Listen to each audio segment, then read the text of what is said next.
Hey y'all, welcome back to the channel. Got another Bigfoot tale for you today. It's coming out of this book right here, Mysteries of the Unexplained. Got a pot packed here. This is a Missouri Meerschaum Diplomat bent apple. Inside, some Cornell Diehl Epiphany. This is a recreation.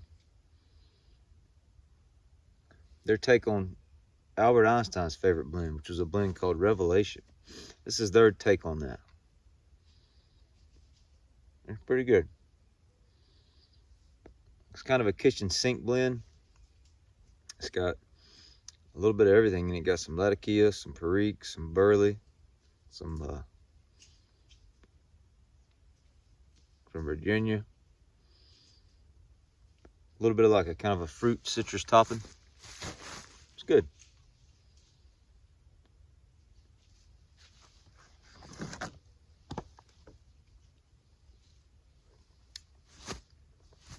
So, in 1924, one Albert Ostman, a logger and construction worker, decided to spend his vacation looking for a lost gold mine rumored to be at the head of Tobler Inlet in British Columbia opposite Vancouver Island.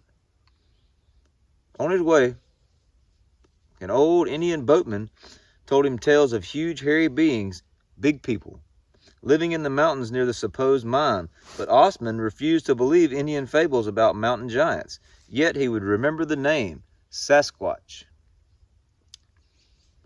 Starting off on foot from the inlet with his rifle, pack-sack of food, cooking utensils, sleeping bag, and ground sheet, Ostman hiked for a week before settling down in an exceptionally fine campsite between two tall cypress trees and near a freshwater spring.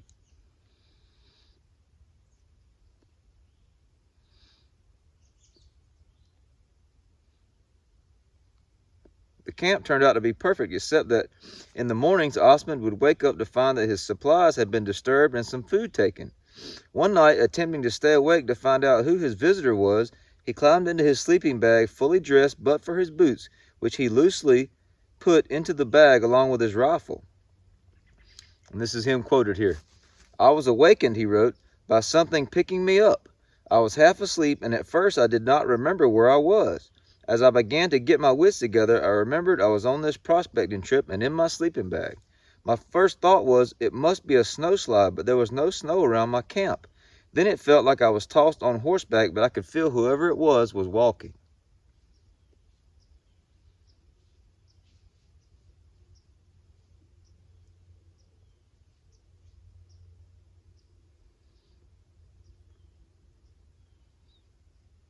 That's the end of his quote. It says, hours of uncomfortable travel passed. Stifled and cramped inside the bag, Ostman tried in vain to reach his knife to cut his way loose. Eventually, his bearer let him down, dropping his pack-sack beside him, and he heard a strange kind of chatter he could not understand.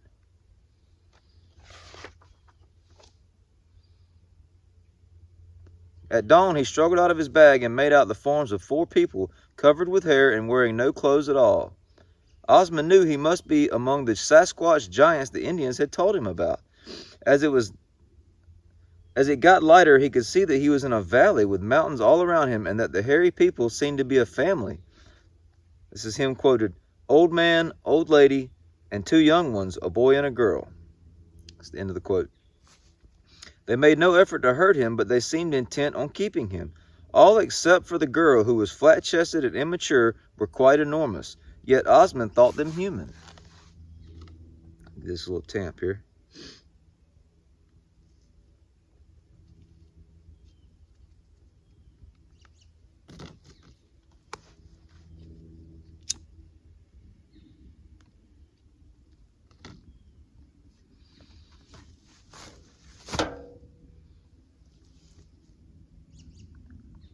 This is him quoted here.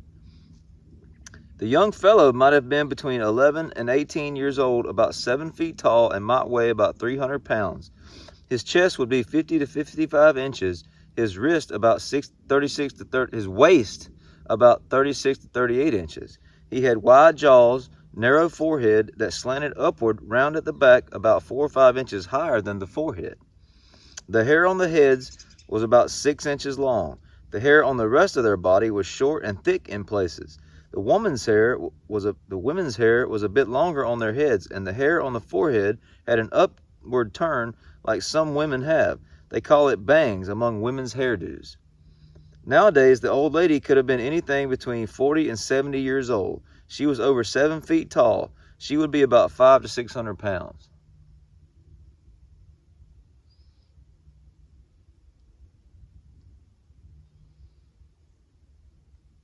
She had very wide hips and a goose-like walk.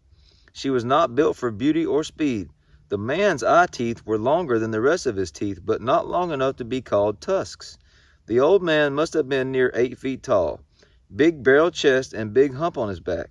Powerful shoulders. His biceps on his upper arm were enormous and tapered down to his elbows.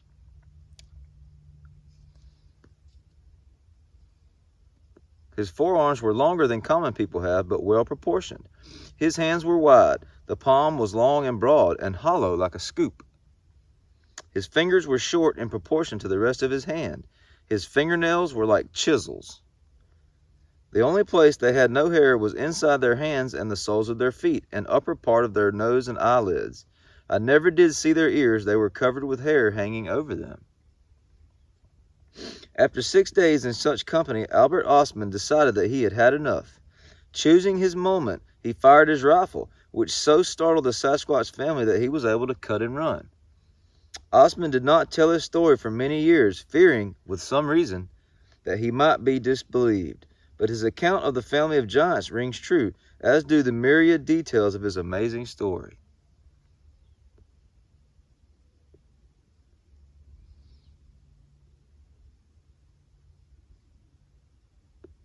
That's from On the Track of the Sasquatch by John Green, pages 13 through 21.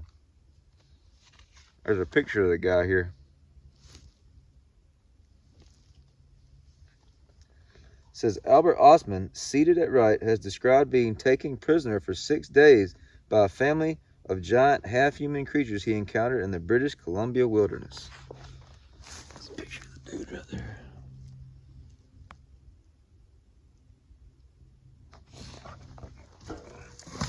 So he was camping, and something grabbed up his sleeping bag while he was in it and toted it away, and it was a Sasquatch. That's crazy.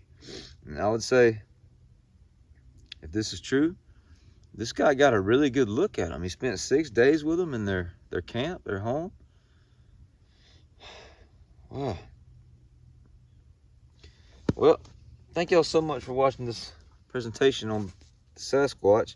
Got some other presentations on Bigfoot on the channel. You can check those out if you'd like to. Should be under the playlist Bigfoot.